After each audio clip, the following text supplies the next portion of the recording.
안녕하세요. 한자 삼락의 심연진입니다. 한자 삼락에 오신 여러분 환영합니다. 오늘은 12월 23일 월요일이에요. 이제 또 이 12월도 이제 하순으로 접어들면서 또 이제 크리스마스도 있고 또 이제 연말도 있고 이제 마무리 잘 하시길 바랍니다. 그러면 제가 준비한 거 시작할게요. 이거는 집주. 우리가 천자문을 처음 하늘천부터 시작해서 마지막 어조사 야까지 다는 몰라도 하다 보면 하늘천 따지 거무련 누루왕 하면서 집우 집주 여기서 나오잖아요. 그죠? 그래서 이게 많이 귀에는 익숙하실 테고, 그다음에 이 집주가 들어가는 거를 보면 우주, 그러니까 집우 집주할 때 이 집우 하고 같이 짝꿍이 돼서 우주 할 때도 쓰고, 그 다음에 창덕궁 후원에 가면은 주합루라고 누각이 있어요. 그 앞에는 이제 부용정이라고 또 연못도 있고 부용지 연못도 있고 또 누각도 있고 조그만 정자도 있어요. 그걸 저도 너무 멋있어서 사진을 찍어서 이제 그 휴대폰 프로필 사진에도 올린 적이 있는데 참 보기 좋아요. 한번 거기에 멋스럽고 앉아보고 싶고 또 앉기도 하지만은 앉아서 이렇게 내려다보면서 그 연못도 이렇게 구경할 수 있고 참 보기 좋은 그런 장소예요. 그 다음에 이거 그 집주가 대표 훈음이지만 또 무슨 뜻이 있냐면 하늘이라는 뜻이 있는데 자원 설명을 하면 이게 하늘이라는 뜻이 있구나 하고 이해 가실 거예요.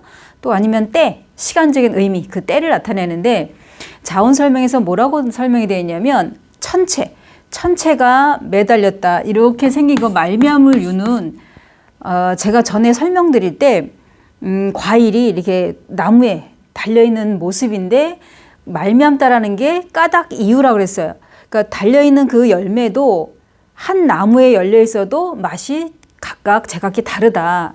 햇빛을 많이 받은 쪽은 더 달고 맛있고 햇빛을 덜 받은 거는 좀 덜 맛있고 이런 것처럼 이유, 까닭이 있다. 그래서 이거는 매달려 있는 모습이고, 그 다음에 이렇게 가복갑은 이제 씨앗이 있는데 이제 그 뿌리가 이제 이렇게 나온 거, 새순이 나와 있는 그 모습이고, 그 다음에 편신 같은 경우에는 뿌리가 내리고 그 다음에 이 바깥으로 싹이 돋아난 모습이고 이거는 열매가 매달린 모습이다 이렇게 설명해 드린 적이 있어요.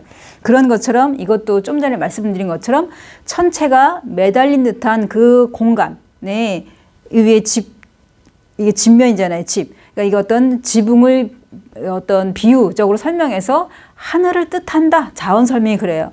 그래서 여기는 집주가 대표 훈음이지만 하늘이란 뜻도 있다는 거를 기억을 해 두시면 돼요. 좀 전에 말씀드린 것처럼 때, 시간적인 의미, 그것도 있다는 거.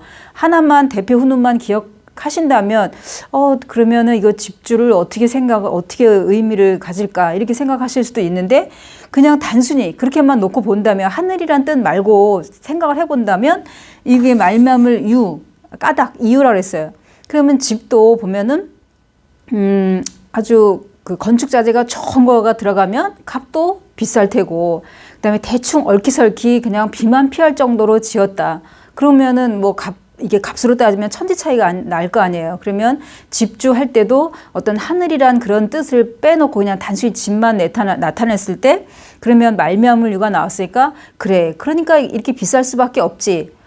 만약에 이게 땅값이 비싼 데다가 집을 지으면 또 땅값이 허름한 곳에 또 지은 거하고 또 가격 차이가 많이 나고 뭔가 이유, 까닭이 있다 이렇게 생각하셔도 되죠. 근데 자원 설명에서는 여기에 하늘이란 의미를 다뤘어요. 집이란 뜻보다도 사실은. 자, 그럼 제가 설명한 거 충분히 이해하셨죠? 그럼 이제 두 번째로 넘어갈게요. 두 번째.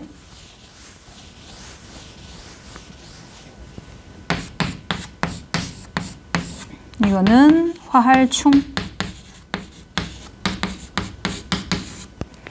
자, 화하다라는 거는 마음이 온화하다 이렇게 설명이 되어 있어요. 자전에 보면. 그 다음에 이 뜻 말고도 또 뭐라고 나왔냐면 겸허하다, 담백하다, 또 공허하다 뭐 여러 가지 뜻이 있어요. 그러면 여기에 예를 들어서 행연이 들어가면 충년 그러면 10살을 의미한다. 그냥 상식적으로 알아두시라고 지금 알려드리는 거예요. 아니면 여기다가 쌓을 적자를 쓰면 이렇게 충적이란 뜻은 뭐냐면 흙과 모래가 이렇게 흐르는 물에 쓸려서 이게 운반되면서 이게 쌓여 있는 거. 이게 물이 이렇게 계곡이라든지 뭐 시냇물이 이렇게 흐르다 보면은 그 유속에 의해서 이게 물에 의해서 이게 흙 이런 모래가 쓸려 내려가면서 어디 약간 이제 뭐 퇴적돼 있는 그런 모습, 뭐 이렇게 흙이 이렇게 쌓여 있는 그런 모습을 말할 때 충적 이렇게 표현한다 이런 얘기예요.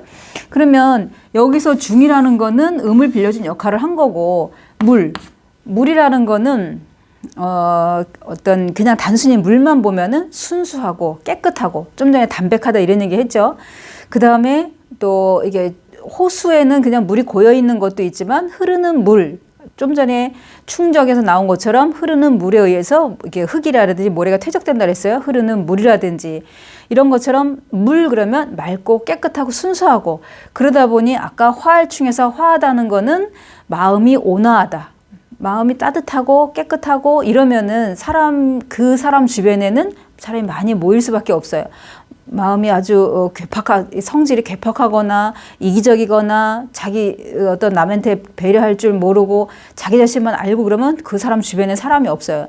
그렇다면 여러 사람한테 배려하고 또 덕을 베풀고 이런 사람들은 우리가 그런 사람 마음을 볼 때 깨끗하다, 순수하다 이런 표현을 하지 뭐 악하다 이런 표현 안 하잖아요. 그죠?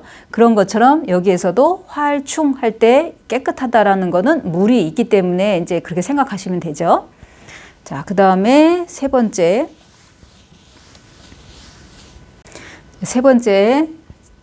준비한 거는 이거는 전나무 회. 이 전나무 회라고도 하고 노송나무라는 뜻도 있어요. 전나무, 노송나무, 또 아니면 편백. 이게 설명을 보면은 뭐라고 나오냐면 노송나무라고도 나오고 노송나무 말고 또 뭐라고 나오냐면 편백나무. 그럼 여기도 전나무 이렇게 나왔어요. 보면 편백나무 그러면은 우리가 왜 잠잘 때 이렇게 그 특유의 향이 있잖아요. 그러면 수면에 도움이 된다 그래서 목재로 이용한 그런 집들 보면은 편백나무를 주로 많이 쓰잖아요. 그죠? 그러면은 이 글자가 들어가는 것 중에 여기에다 가죽빛자 써서 회피 그러면은 말 그대로 노송나무의 껍질이라고도 나오고 왜냐하면 이건 노송나무, 전나무 이렇게 나오니까 그 다음에 편백나무의 껍질이면서 또 약용으로도 쓰인다 이렇게 설명이 돼 있어요. 이렇게도 설명이 돼 있고 또 하나 회암사지라는 뜻이 있어요. 회암사라는 건 이제 절 이름이고 그러면 사지 하면은 절사자에다가 터지자 이렇게 쓰면 절터가 있던 곳이다 이런 얘기죠. 그러니까 이 동네가 여기가 회암사지터야 그러면 과거에 회암사라는 절이 있던 터만 남았다 이런 얘기죠. 그러면은 회암사 할 때 마찬가지로 이 글자를 쓰는 거고 그러면 전나무 회니까 당연히 나무니까 나무목이 당연히 나오고 그다음에 모일에는 음을 빌려준 전형적인 형성문자죠. 나무목을 끼나 빼나 회는 똑같아요. 음이. 그러면 이거는 형성문자죠. 그러면 여기서 이제 회 같은 경우에는 한 번 더 짚고 넘어갈 거는 뭐냐면 이거는 일찍 증하고 헷갈리기가 쉬워요. 이거 모일에는 이건 8팔이고 이건 사람인이고 그다음에 이건 똑같은데 이거는 여기에는 말할 알이에요. 마찬가지고 말할 알이고 우리가 착각하기 쉬운 게 뭐냐면 모일회의 밑에 있는 건 날일이 아니고 그러니까 해일이 아니고 말할 왈자라는 거. 그러면 사람들이 한 자리에 모여서 시루떡을 먹으면서 말을 하는 거예요. 우리가 회식이 있다 뭐 이런 얘기할 때 회자를 저걸 쓰잖아요. 회사할 때도 쓰고 그럴 때 저거는 말을 하는 거니까 절대로 날일이 아니고 말할 왈이다 이렇게 기억을 해두시면 돼요. 그러면 여기에서 전나무 회는 당연히 음을 빌려준 형성문자다 이렇게 기억을 해두시면 되죠. 자, 제가 준비한 이 세자 여기서 마치고 크리스마스 잘 보내시고 금요일 날 또 새로운 글자로 찾아뵙겠습니다. 지금까지 한자 삼락의 심연진이었습니다. 안녕히 계세요.